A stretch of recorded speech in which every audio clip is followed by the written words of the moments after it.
So, hello. Today we're going to discuss a rook ending with two rooks, and our pieces are two rooks and one king against just one king. So first we want to choose one of our rooks to cut off the king's escape route. So the escape route or the cutoff line can be the 7th rank, the D file, the 5th rank, or the B file. So for this game we'll use the 5th rank as our cutoff.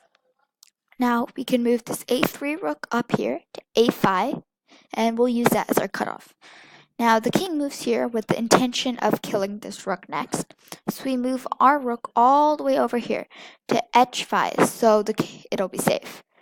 Now the black king comes back again with the same idea, and we bring the F1 rook up here to F6 and give a check. Now the king can't stay where he is, and he can't go forward because of these two rooks, so he's forced to move back. But he won't just go straight back, he'll go here, again threatening to kill. Now we move this rook here because this one's the watchman. Now this one becomes the one doing the check, and the king again moves here.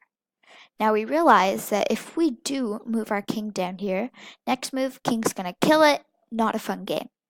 So we go back, and instead of going straight down to F8, we'll move our rook all the way over here to A6. And now the king has two options. He can move either here to F8 or here to D8.